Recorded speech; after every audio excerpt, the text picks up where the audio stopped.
November 2023 marks the little-known 60th anniversary of Doctor Who, one of our favourite television shows ever.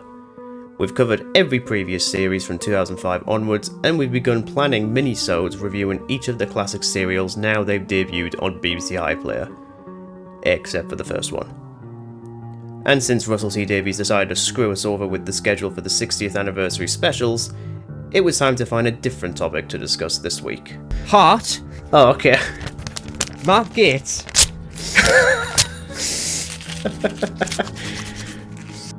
So on this week's episode of The Real Podcasters, myself, Regan, and my co-host Dan celebrate 60 years of Doctor Who by chatting about a special made for the 50th anniversary.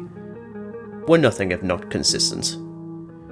And of course, if you're not already, do consider subscribing to the podcast. We really do appreciate it. Anyways, hope you enjoy the episode, everyone, and thanks for listening.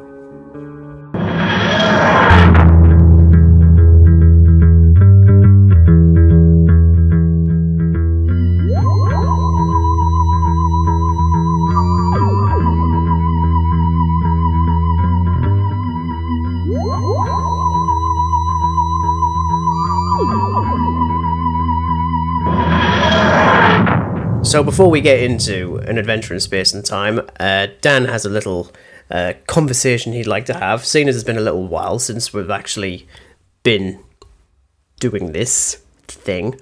A while. I mean, the last time we sat down properly was before we did Scarborough Comic Con.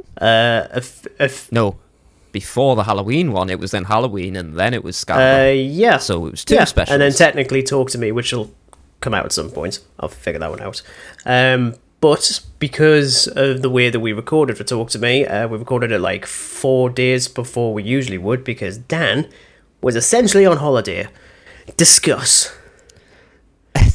Okay, so I went to a convention in Manchester called For the Love of Horror, and well, the clue is essentially in the name. It is just a convention all about horror. So there were an absolute mountain of guests. I didn't meet every single one of them, but I will say that I'm just going to map this all out for you.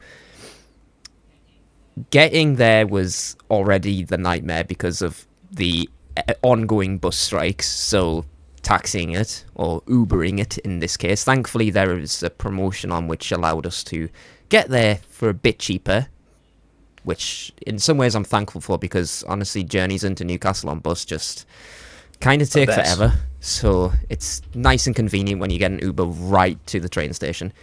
And when you arrive at the train station, you go to check your tickets on, Trainline or something like that. That's what I used. Only to find that your journey has been cancelled.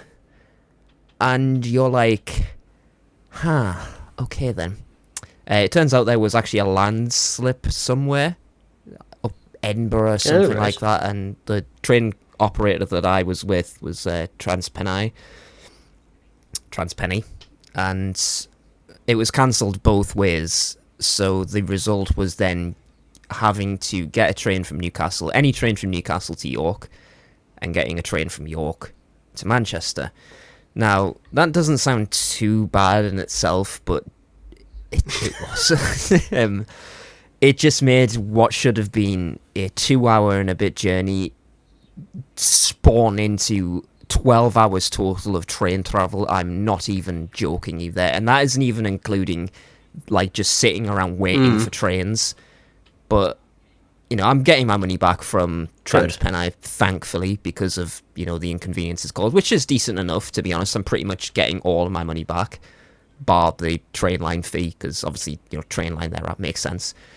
But, no, Manchester is very overwhelming. I can imagine, yeah. It's been quite... I mean, I think I've only been properly into Manchester once, and that was because I was planning on going to Egypt at the end of 2019, and then the airline company went bust about 3 weeks before. So we got the holiday refunded, but we didn't get the hotel refunded. So I was like, right, we're going down to Manchester near the airport for a night because it's just there. And then I spent about 2 hours It's absolutely massive. And you know the funny thing is, while we're waiting on the train back, you'd be amazed how many trains just go in and out of Manchester Airport because of how busy it must be. Like, there must have been a train every like 5-10 minutes or something like that. But the convention-wise, it was just in this massive like World War bunker type thing. It's humongous. As opposed to like an arena or obviously something. with it being like, yeah, it's called the Bowlers Incline Centre. Right. It's just where they use for like conventions and stuff. It's absolutely massive. Very conveniently located where our hotel was as well. So again, it was just like Uber trips that were around a $5 in there. And the worry was, because we were standard entry, that like the queue was pretty much going to be around the block, but it wasn't actually. We got there on the first day because it was over a weekend, so we did the Saturday and the Sunday. And then, you know, there's usually an after party, but, you know, we didn't stay for the after party because I think it was actually sold out. And obviously, you know, we check out on the Monday, get the train back. But there was literally no queue. We got in very quickly, but then it just got very busy within, I'm going to say, around 10 minutes or so, because I was lining up to meet one of the guests that I pre-booked, which was Dana Di Lorenzo from Ash vs. Evil Dead. And I think this was probably about 9 o'clock, I'm going to say.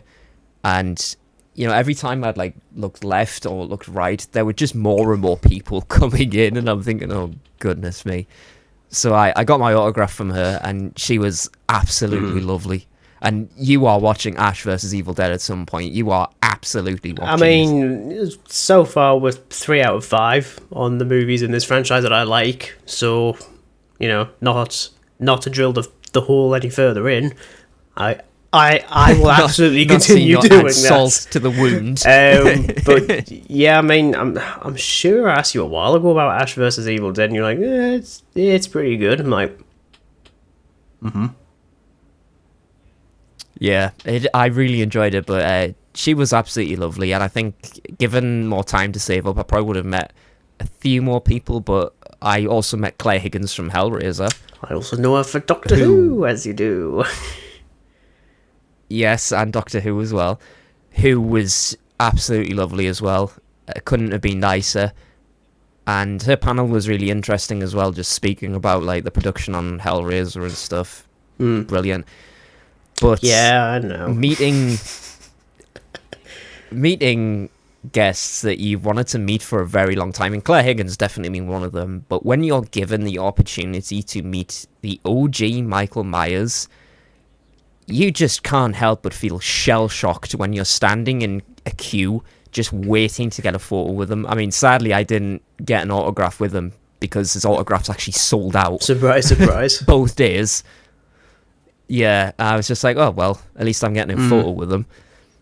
I mean, it was brief as hell, but, you know, he just said, like, hello, how are you? And I just came out of the photo booth, like, absolutely shaking. I've seen the photo, and you honestly look like you're going to burst into tears. Yeah, I look as if I'm going to burst into tears. Is it because you did? I was pretty close to, I think, more than likely due to just the high anxiety levels, because, you know, it was a very, well, for being a first-time thing for me, and never ever been to a convention as busy as that. I mean, I know when we went to Scarborough, it was I can imagine busy. This one was worse. It was nothing compared to what the con turned into. I mean, you know, people having a great time on that, but my God, there was a lot of people. So after I got my photo with Nick, me and my girlfriend, we just went back because, you know, I had everything for that day. We had a look around the merch and stuff, and there was an absolute ton of that as well. Some great stuff. Some very, very interesting stuff, actually. They had some original movie posters, which I told you about. I got the Halloween Kills cinema poster, but they had like really vintage ones as well. They had ones from like the 60s and stuff, which obviously came with quite a high price tag, but, you know, that's a one-of-a-kind item. Like, I think there was like a Dracula poster or something that was signed by, I think, Christopher Lee. Oh, right. That they had as well. I mean, they had loads of stuff, absolutely loads of stuff, but they had props, all that kind of biz. Loads of like stuff you interact with. They had a killer clowns from outer space section. Me and Josie were just screwing with it. Of course. We bought like some bubble tea, and we just like got like selfies with the mannequins of them just having the bubble tea. So we had a bit of a laugh there. And on the Sunday, I just had James Jude Courtney lined up for an autograph, who, again, I've wanted to meet for ages. So when you're standing in queue, you're just kind of like, you're so nervous but excited at the same time. And again, I was tempted with a couple, just pay on the day, but I could see it was getting quite busy. I thought, my feet are really starting to hurt a bit, and we wanted to go look around the Trafford Centre and stuff, so we just had a look around, bought some merch, and then we just went. So we'll be doing the same next year, most likely. But a very, very good time, despite travel issues, which is always going to happen, I suppose. Yeah, it is going to happen, unfortunately. It is just one of those things, but I wouldn't say it impacted the overall feeling of the convention. It was really enjoyable. A lot of cosplayers as well. I mean, some of the outfits I saw were just absolutely incredible. But that's everything for the convention, really. I mean, I could talk about it forever and a day, just meeting Michael Myers, but I'm not. No, because we really need to talk about this thing that I've wanted to talk to you about for like a year. Because, yes. God, did I forget how much I love this. Spoiler alert, obviously. Just a bit, yeah. So, as mentioned in the intro and in the title and the thumbnail, this is also the first time we can use the rebranded Into the Whoniverse, which I got to before Russell T Davies actually called it the Whoniverse. I've casually been flicking through the channel, noticing you updating the thumbnail every so often. A little bit. Here's the thing, I wasn't planning on it, but I thought, a little bit of consistency, just makes sense. Yeah, gotta have a bit of consistency. It was more difficult just trying to figure out what text to put on the thumbnail more than anything else, because it has to be a little bit clickbaity, just a little bit. This is a little bit. I did quite like doing the Series 11 one, where it's just an unlucky number, because it's 13. But yeah, this is technically the first time. You can listen to all of our Doctor Who stuff. Yeah, I was going to say, we've spoken a lot about Doctor Who. Into the Whoniverse playlist. We've spoken a lot about Doctor Who on this podcast. We're going to be talking about it a lot more. Oh, just a bit. Yeah. Just a bit. Literally, I think 2 days from when this episode goes out, we'll have our very first mini-sode that we'll have done, where we'll be covering An Unearthly Child. Not talking about the controversy, talking about the episode. It's a minisode. Otherwise, if it was a 1 hour episode again, we would be delving into that, but we're not going to. Instead, what we're going to do this week, because again, Russell T Davies screwed up with the schedule, is we're going to be celebrating, as mentioned in the intro, the 60th anniversary of the show by looking at a docudrama made to celebrate the 50th anniversary. Recycle. So, talking about an adventure in space and time. Now, technically, I did talk about this for about 90 seconds when we spoke about the 50th stuff last year. Had to be 90 seconds because Dan hadn't watched it. It was just triggered, to be honest. That being said, being said, as we figured out, I think after a previous recording, and I was like, how can you actually watch this? The only way to watch it without buying the DVD is to get BritBox, so I had to give you my BritBox details. Thanks. You're welcome, Regan. Dan. What a horrible, horrible service. So, you have watched it now, and, well... Yes. I want to hear your thoughts first, even though I already kind of know, because... Again, with something like this, it's pretty similar to us talking about Chernobyl, in that it is statistically impossible for you to say that you didn't like this. I don't know, I thought it was pretty right. rubbish. Okay. No, it's not. It's Getting really violent not. again. No, as you say, this was one of those difficult things to watch where it's only available through two things, either DVD or you get a subscription to BritBox. But me already having BritBox for when I binged the classic Who before BBC iPlayer. Oh, we've been doing a lot of that. So really I was paying... I know, I feel a bit wounded really, because I must have paid around 40 quid in membership in total. And I maybe watched 2-3 seasons of it or something like that on BritBox, and then I can just watch it for free now. With a TV license, but yeah. Well, yeah, with a TV license, obviously. I'm a law-abiding citizen. Are you sure? Not that there's much on the TV worth your time anyway, but, that's a getting whole political story. down. No, I mean, I went into this pretty blind with what it was about. I mean, I obviously read the synopsis with it being a docudrama about the production of the first ever Doctor Who. And seeing David Bradley, I was a bit confused at first, because I thought, is this like a mini-sode of like when he did the anniversary episode? I'm like, what's going on? But then I was like, oh, it's like a behind the scenes of like how Doctor Who was made. I was like, oh, okay, that's interesting. And I watched it in 2 parts. The funny thing is, I watched it in 2 parts while watching Doctor Who. Shocker.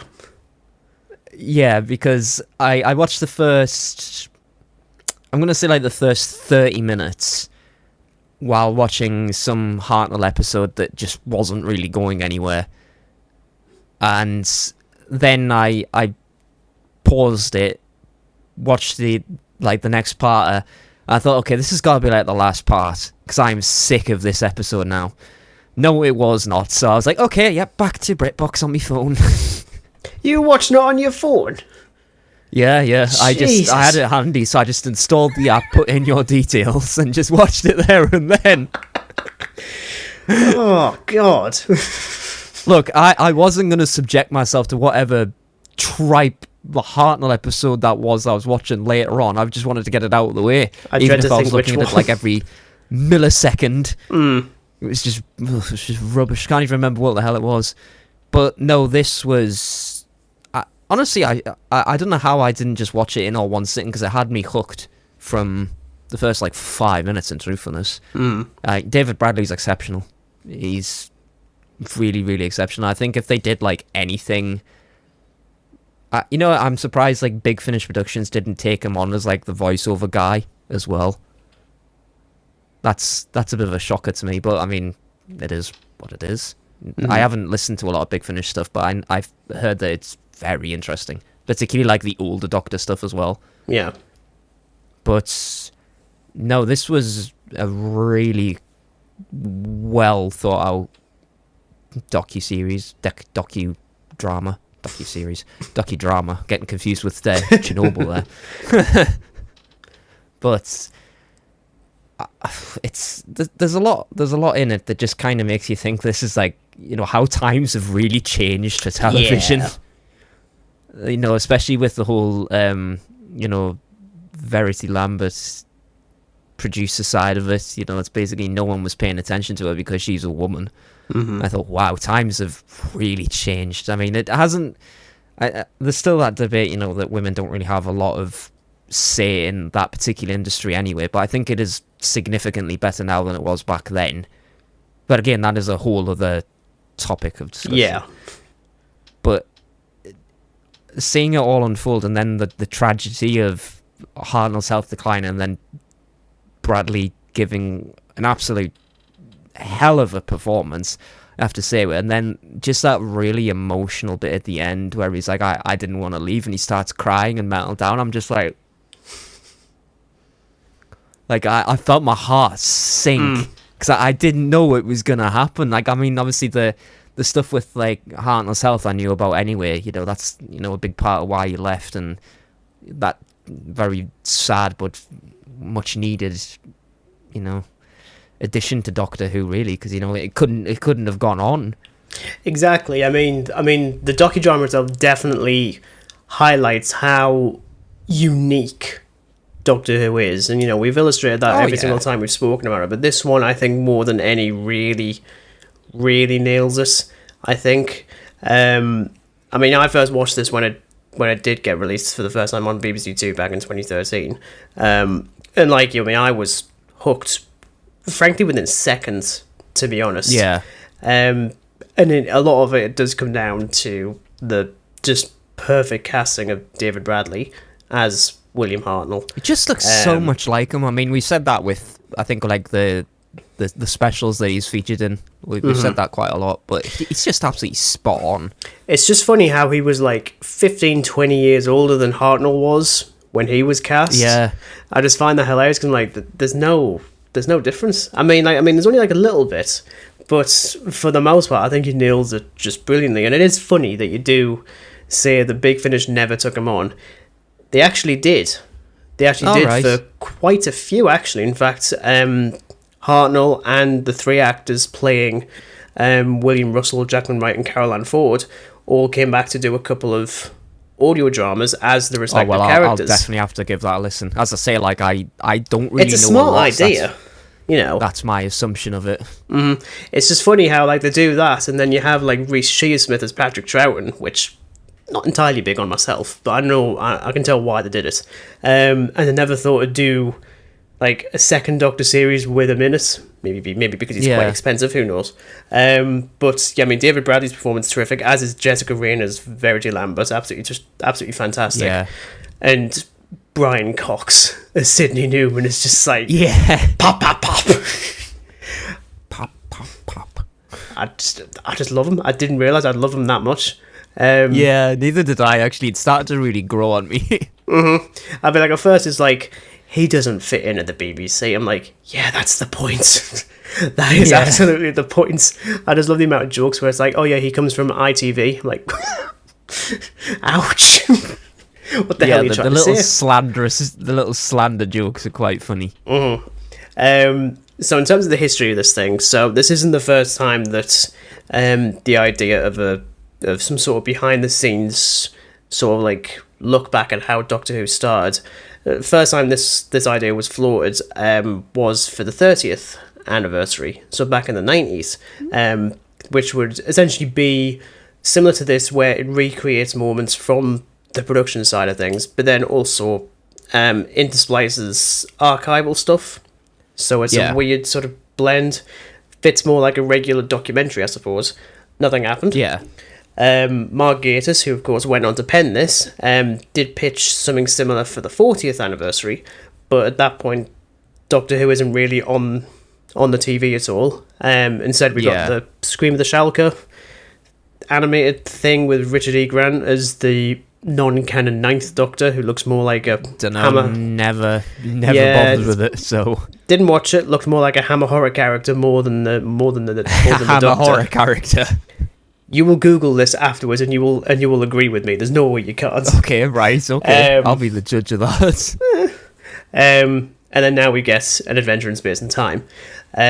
Obviously, some things are moved around. Again, this is just natural. I never expect nothing less.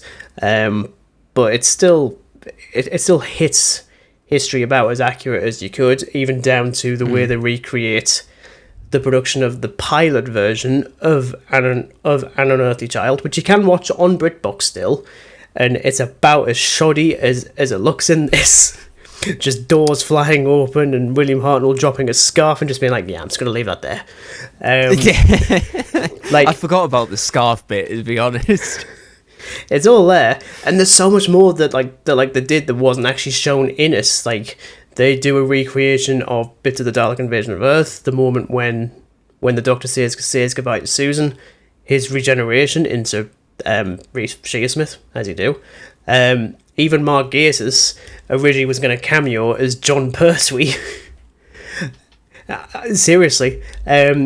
Essentially to recreate... Yes, I mean, the front cover for Radio Times for the Three Doctors that features all three of them, they actually recreated that with Mark Gatiss as John Pertwee. Nothing happened because it's a bit difficult to do that, like for the sake of time, but it's quite cool to have.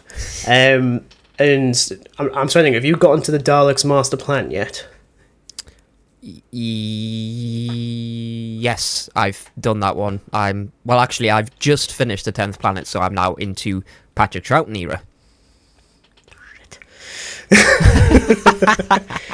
Hopefully the microphone doesn't pick up that little bit of expletive. So in the Daleks Master Plan, there's the sequence where Sarah Kingdom, however you pronounce her name, is aged to death, and it's lovely and gruesome. Yes. So Gatiss actually wanted to recreate this using the original actress Jean Marsh, who obviously is now older, to recreate that so that it sort of melds from the original footage into the current version of Jean Marsh, who of course is aged. No, obviously not, because I'm like, Mark, is there any reason for this? just like, the want to see her age. Like, no, Mark. Calm your fanboy down. We've only got 86 minutes. So yeah, this was broadcast on BBC Two on the 21st of November 2013, and as people expected, critical acclaim across the board. Watched by 2.71 million people on this broadcast day, which I think is pretty good for something like this. I think it's safe to say. Oh yeah, I mean, like, totally something of its, like, you know, I mean, obviously, you know, sci-fi, this wasn't exactly the first sci-fi thing, but this was like something new and fresh to sci-fi. Yeah. And was also nominated for 3 BAFTA Craft Awards for Best Costume Design, Editing in Fiction, and Makeup and Hair Design, winning the latter. Unsurprisingly, it's the 1960s. Hairstyles are really popular, they're really fun to look at, and of course it's going to win. I mean, it was just going to. I mean, with Hartnell's hair, you know what it is? I hate that I've came to this conclusion, but it kind of just looks like... I hate this. It kind of just looks like a quaver. Like a what? What kind of quavers have you been looking at? If you picture a quaver's crisp, and then you were to put it on... yeah, like it's the curl at the back.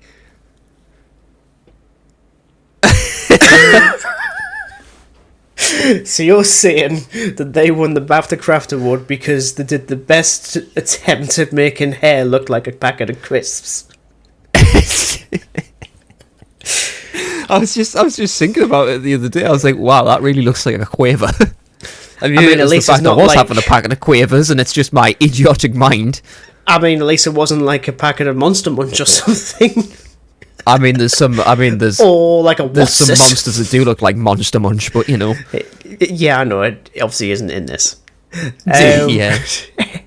Okay. Okay. Yeah. I don't know what to say. Yeah, so, neither do I, in all honesty. No, I don't either. So, for the purpose of an adventure in space and time, rather than focusing on like a specific person, it very much looks at the creation of Doctor Who as a group effort, because that's exactly what it is. You've got Sidney Newman. It is, really. Yeah, you've got Sidney Newman who suddenly decides, I want to see something like this. And it's hilarious that he comes up with most of the major beats of the show, except for the majority that don't actually stick, such as we're going to make it educational. You're going to go into the past to learn history, you're going to go into the future to learn about science. Science? You're going to learn about the science. And there are no robots and there's no BEMs, which I love as that, just like bug-eyed monsters. Yeah, I love the abbreviation of that, BMs. BMs, bug-eyed monsters. And I bet Sydney is still like spitting out his proverbial drink even 60 years on. He's like, oh, for God, there's so many bug-eyed monsters knocking around. There's so many of them. Zabi and the... Not the Zabi. Not talking about the Zabi yet, Dan. We will get to that at a later date. Oh, woohoo. Oh, yeah.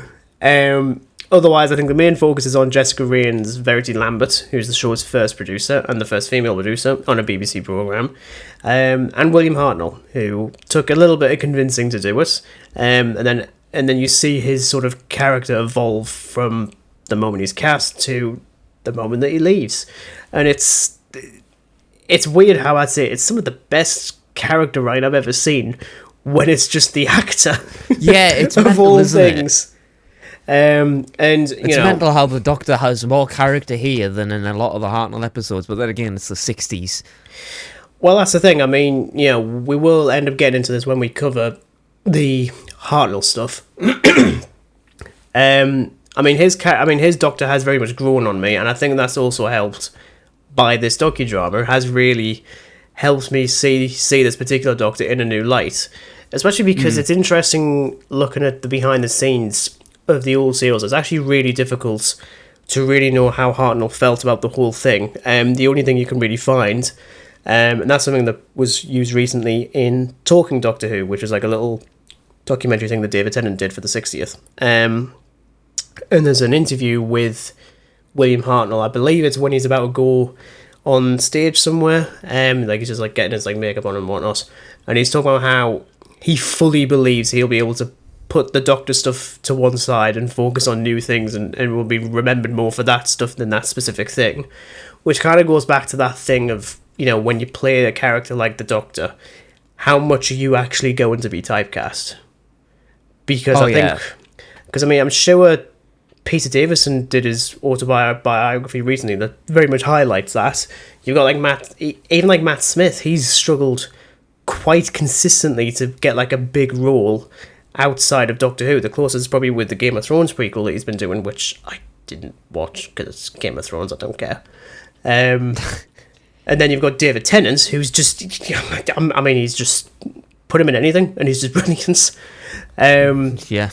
And it's, you know, I mean, similar to Hartnell, I only know him for this.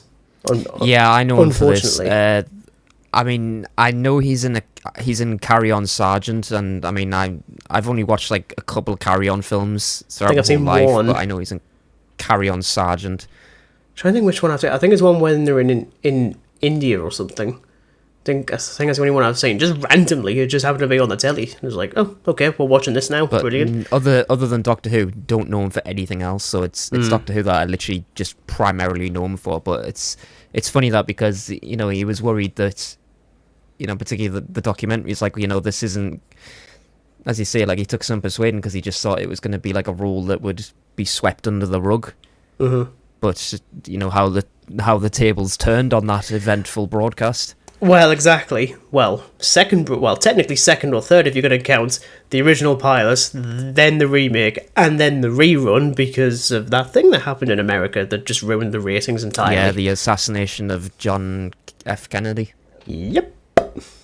As you do. So that's something I really like with this particular drama is that, you know, you can see Hartnell evolve as a person across that entire thing, which very much coincides with his Doctor as well, because both of them start out very abrasive, very untrustworthy, and then eventually really warm and sweet. Oh yeah, you definitely see a lot more to the Doctor. I mean, I've noticed that with like all 3 seasons, that very abrasive character at first, who's just willing to kind of put himself in front of everything. He doesn't really care. You know, I mean, like even the first episode, you know, he's kind of happy just to, you know, everybody else is expendable. He just wants to do what he does in search of expedition, really. He doesn't really care what the cost is. He just wants a good old jolly adventure. Mm-hmm. But when he gets like the Dalek invasion of Earth, where, you know, he bids farewell to Susan when she can go off and live a life, you see a bit more to him. He's not as abrasive. He's, you know, he actually has some empathy and compassion. All of a sudden, the comparisons can easily be made to the 12th Doctor. In that kind of arc, it's a bit pretty similar, actually. Yeah. Which again is doubly poetic considering which Doctor appears in his final story. Yeah. Also with a certain actor. So I mean, as I say, I mean, for the most part, the story follows them two. You've also got Sacha Dhawan as Waris Hussein. Yeah, I kept that quiet with the fact that he was in that because I thought I want him to figure it out. And I wanted to see your face. Like, as soon as Rox was like, okay, there's a couple of issues now. Doctor! It's literally that. He just does that for an hour. Again, he's not in it a lot, but he's still really good. He's really not. I had a look at, like, I mean, again, this is all I know him for. Sacha Dhawan, obviously Doctor Who. Yeah.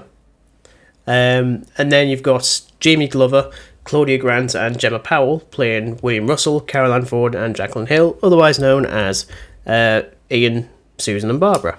Again, they all do a great job. They're not in it a lot because it's not really their story, unfortunately. But as I say, they do reprise the rules, so to speak, for Big Finish, which I will absolutely get to. I think that would be really cool to listen to because... Yeah, I'm definitely going to... I think it would be worth giving a talk about them at some point. I do have Audible again, so I'm definitely going to be listening to a few of them after I finish what I'm currently listening to at the moment. But I really like... I mean, as you say, it's not their story, but you know what it is? Like, at quite like a far glance, it is like watching something out of like the Hartnell era, just with colour, more or less, because they do have a lot of similarities. Yeah. And then, of course, just to like go through like the rest of the cameos and whatnot, you do have, as I say, Reece Shearsmith as Patrick Troughton. I didn't realise until years later that was done because him and Mark Gatiss are part of the League of Gentlemen, like that comedy trio that they do with Steve Pemberton, who doesn't appear in this, but he was in the Silence in the Library two-parter. I forget his name, to be honest. But yeah, I'm surprised I never thought Reece Shearsmith as Patrick Troughton. That could work, but I know that I think it's either Patrick's son or grandson. I think it's taken over the role in Big Finish since, which I think is quite nice. But I still think it could have been quite good. And you do also have, just randomly, I can remember just like my jaw dropping when this happened, Matt Smith in a quick cameo as either himself or as the Doctor. It's a bit difficult to tell. Yeah, I mean, again, going into it pretty blind, I was like, oh, you are just throwing everything at me now. Yeah. Right, here is my emotions, here is the heartstring. It's gone now. Yeah, literally. I do laugh a little bit too hard though, as the second shot of him when it's a close-up of Matt, and all of a sudden he's now like in front of the TARDIS console instead of behind it. It just looks like a really crudely placed Matt. Just like, oh, he was over there. Oh no, we'll have him here. But Mark, it doesn't make sense. Like, shh, doesn't matter. Shh, let it happen. But then seeing the 11th Doctor on the first Doctor's TARDIS, I'm like, I like that. That actually looks quite good. And I think it's just because all of a sudden they've kind of like dialed back the colours on his costume and it just fits in with the 60s all of a sudden. Yeah, like, it does. I'm like, I'd be fine with that. As I say, there's plenty of other people. Because, I mean, like, let's face it, the Doctor, over the year is known for his wacky outfits, but it's funny that those, like, two particular outfits kind of just blend in with one another. They do, yeah. I'm never going to be able to watch that game from you saying that, because now I'm just going to see a very conveniently placed Matt, and then just imagine Mark going, shh, just shh, it's fine. It's like, it doesn't matter. Just let it absolutely fine. Happen. It's fine. Shh. Just let me do my thing. Press the buttons, Matt. Again, going back into the ASMR version of the real podcast. Yeah, apparently so. Press the buttons, Matt. Okay. Beep. Anyway, for God's sakes. Yeah. Obviously, I mean, there's plenty of moments that I do really like from this. So I do have a list. I'm actually going to kick things off actually with just a random shot, which I just find is absolutely brilliant, and it's towards the beginning, before William Hartnell goes out to film his final moments, just at the very beginning, and it just cuts to a Mondasian Cyberman, just like a nice close-up, and then starts smoking. Yeah.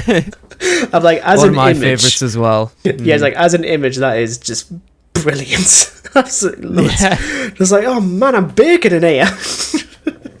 I'm like, that isn't helping. Not smoke on set. I'm baking in here. Obviously, you've got the first appearance of the Daleks, which I think is really well done. I'm like, just that design.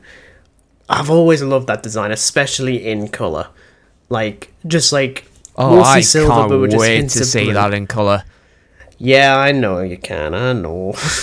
I mean, this gave me a taste of it, but now I'm just. I need that 6-parter in colour now.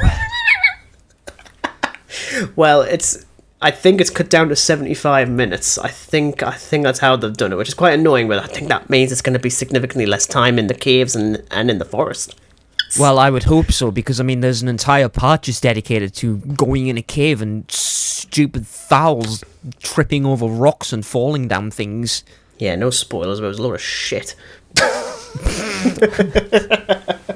Expletives are coming from me this time.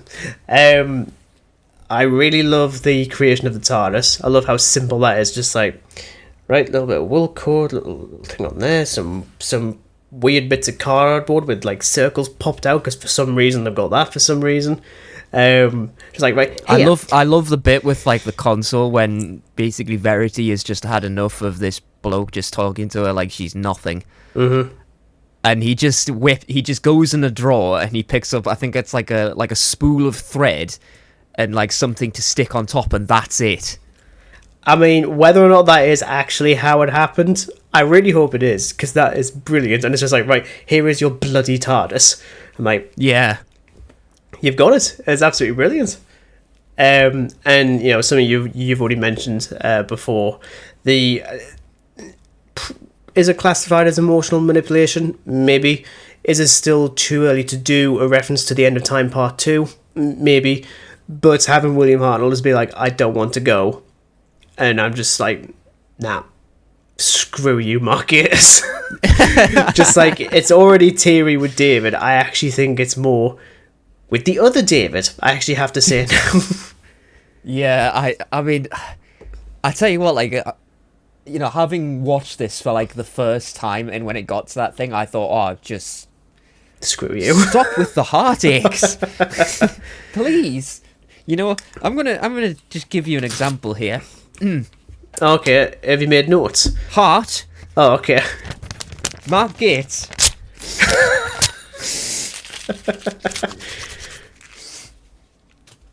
What a waste of paper to just make a point. I know. What about you though? What's your favorite moments from this?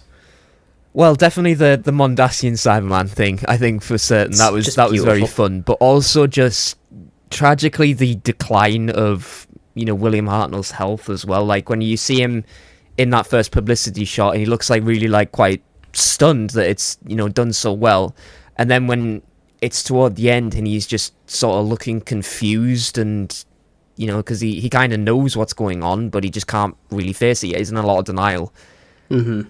And I mean, just seeing all of the production stuff just come into play as well was absolutely fascinating. I tell you, there'd be one thing that if I was back then, I would have absolutely just taken the opportunity to even just punch holes in cardboard and make the TARDIS. I would have done that. Just I mean, the production stuff as well, and definitely with Verity and the actress with Verity. I mean, an absolutely brilliant performance alongside David Bradley. Just her just putting her foot down finally after so much. You're a woman. Piss and vinegar. I love that as a line. Just piss and vinegar. Yeah. The other moment I do like, and it's not even because I like it, because it's technically, I'd argue, a bit cringy, but it's deliberately, and that's after Verity's left and Hartnell's back on set, and it's with the new producer. In this case, it would be John Wiles, who took over, starting with the Mythmakers, I believe. And it's him over the tannoy, and Hartnell's like, don't call me Bill or William, it's Mr. Hartnell. It's Mr. Hartnell. And he just starts getting really, really angry because no one knows what the hell they're doing, and he just starts shouting. And they're very aggressive. I mean, the definitely following on from that is the bit with the TARDIS.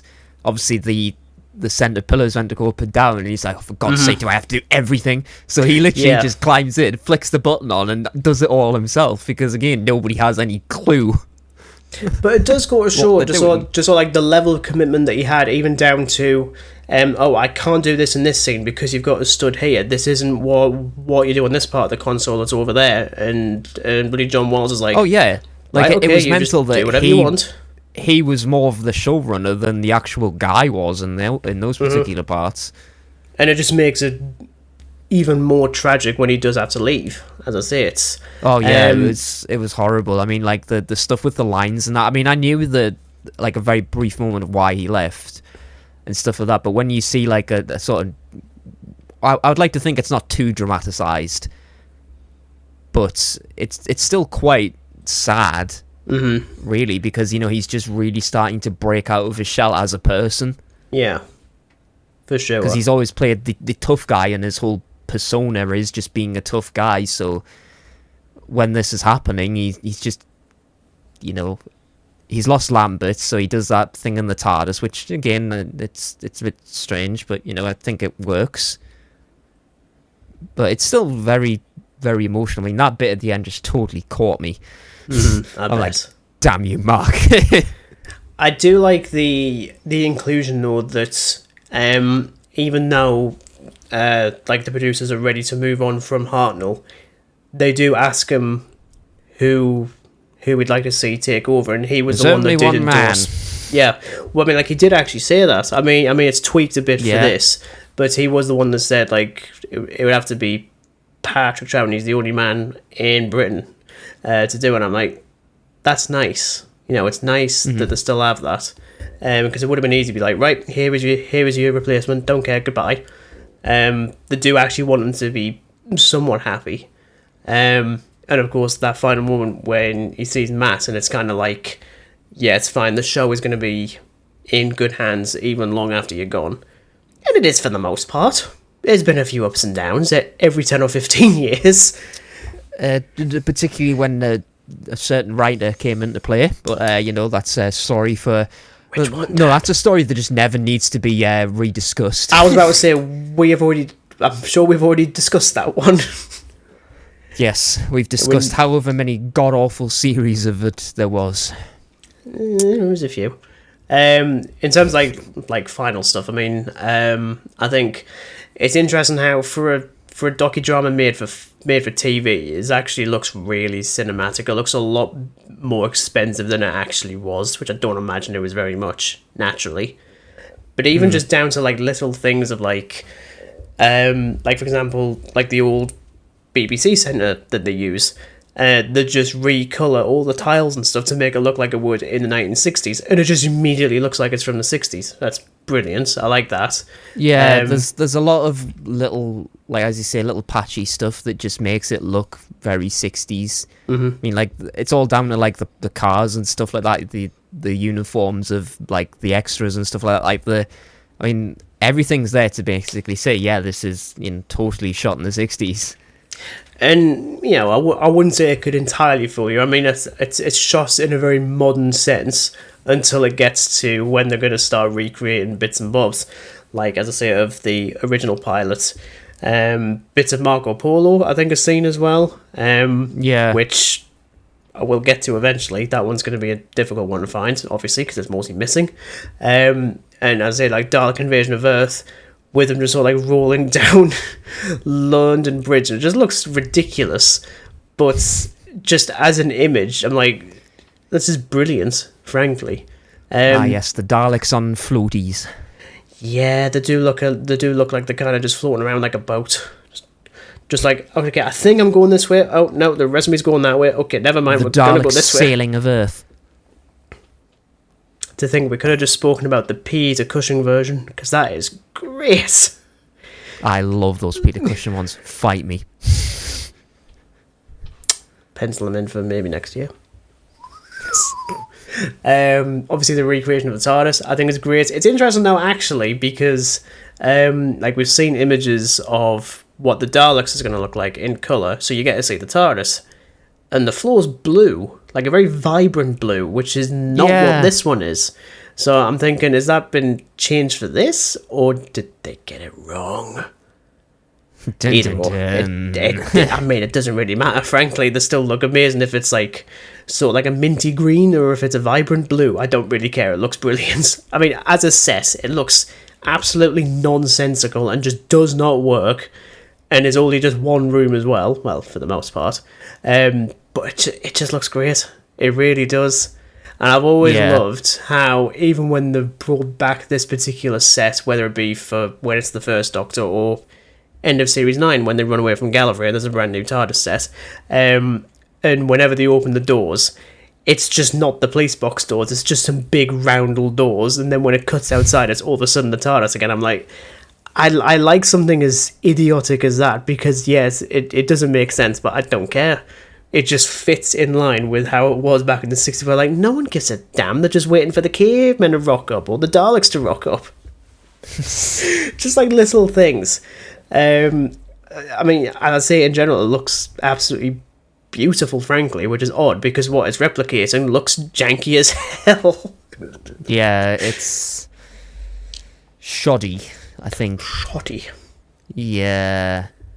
I mean, no disrespect to it, and I'm sure we'll speak more about it when we cover the mini-sode of An Unearthly Child. It's not a great one. surprisingly enough. Time has not been kind. It isn't even for that. But also, actually, I really like the score by Edmund Butt as well, which it's very understated as a score. Like, it's, you know, when it employs, like, the original Doctor Who theme, it's, like, within the context of the scene. Actually, that, I really wish we saw a little bit more of how Delia Derbyshire comes up with a theme tune for that, because you get, like, 7 seconds with her in 2 lines, just like, yeah, here's I a wish key. there was a little bit more. Yeah, it's just like a very brief shot of him just hitting a couple keys on a synthesizer, and that's it. I'm like, I want more. Yeah, I mean, like, at least I know... they did the trick with how they do, like, the titles and stuff like that. At least they did that, which I thought was pretty cool in itself. I do like the inclusion of, like, oh, maybe I could be in the titles. Right, go in front. Oh no, it's terrifying. Get out. It's terrifying. I'm like, yeah, that kind of mentality didn't stick for long. Like, literally 4 years. Yeah, like, imagine when... Well, would it have been John Pertwee or Tom Baker when the titles had... Troughton, was it Troughton? Yeah, imagine briefly. seeing that on the screen for the first time when you're some kid. It's like, oh, there's a face on the TV! Mm-hmm. Thing is, also, I actually really like whenever they have the face in. Like, I like how subtle it is when they do it with Matt for his final few stories, and I like how with Peter Capaldi it's just the eyebrows and nothing more. But it works. I like that. Maybe less of the 6th and 7th Doctor one when he's winking and smiling. I'm like, no, you've killed it. Get him out. I mean, some of those stories are great, but get it out. Get out. I mean, yeah, just in general, bar like a couple of nitpicks, like, I wish I saw more of this and more of that. I don't really have any issues, to be honest. I think it's a really useful way to celebrate the 50th, and really just the show in general, like, even 10 years on now. In fact, literally, this will actually... I didn't actually plan this. This will actually go out on the 10th anniversary that this thing actually first released on. Coincidence? Yes, it is. I didn't plan for that. Yeah, it is totally coincidence then.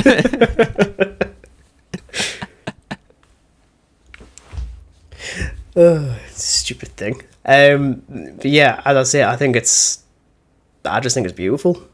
I really do, and especially re-watching it this week, and I'm just like, damn it. Well, it was a much needed first time watch for me, because I was just really burnt out on some... I'm being careful with that, you know, because, you know, we'll do these mini-sodes every now and again. I'm not going to do it, like, yeah, honestly, every I can say week, don't burn yourself out, because, honestly, you end up sick of your life, especially...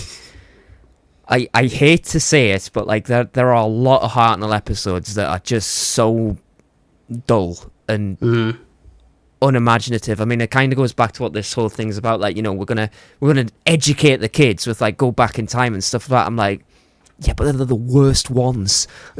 Well, bar the Aztecs, okay? Bar the Aztecs. The Aztecs do really like the Aztecs. Only good one.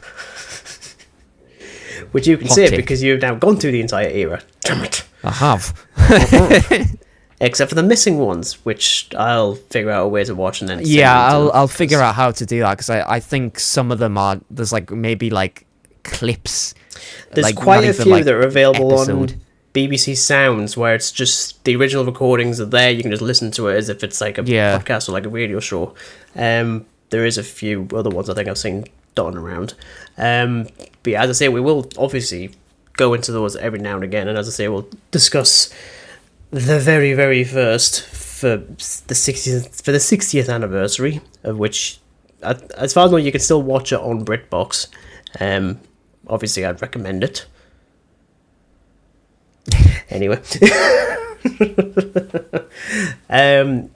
yeah, I think that's our thoughts there and then. Yeah, some thoughts. Some nice thoughts, some positive thoughts. Some positive thoughts, for once. Yeah, you know, it happens every now and again. In fact, I've tried to do it more often this year than anything else. Like, I want to enjoy what we're talking about. Why do you think we stopped talking about the Marvel shite? Yeah. Jesus. But yes, that is our thoughts on An Adventure in Space and Time. So thank you very much for listening. We really hope you enjoyed it. As ever, as I say, there is a playlist in the description below where it'll have all of our Doctor Who stuff. I think you said it was me who said it. God, you're just like the Doctor. You're just taking credit. Yes, I am the thing that keeps the show running. It isn't the producers. It isn't the script editors. It isn't the composers. It's the lead actor, or in this case, the lead host. Doesn't anyone know how to do anything? Sorry. See, now you've just got to do like the thing with the collar. Yeah, that's... Again, no one can see this. No one can see it. No, exactly. It's fine. But yeah, that's us talking about An Adventure in Space and Time. As mentioned before, we will be covering An Unearthly Child very, very soon for a little mini-sword. So that should be quite interesting. I want to know how quickly we actually burn out on these things. But there's enough. I feel like it will do fine, and then we'll have to have a little break, because there are some... serials. There's some episodes. There is at least one or two, some of which you can't even see. You just have to listen to them instead. And some of them are just like 73 parts long, and that really shouldn't be. Our next episode, we will be concluding our retrospective on Halo with Halo Infinite. And as I say, we did skip 5 because I told Dan to skip 5 because I don't want to play a 5. I don't want to talk about it. It's garbage. It makes Halo 2 look tall. It just makes it look fine by comparison. It's not fine. Oh. Well, it's fine. So yes, you can look forward to that very, very soon. As I say, thank you very much for listening, and we'll see you in our next episode. And until then, it's goodbye from Dan. Goodbye. And it's goodbye from me. Goodbye.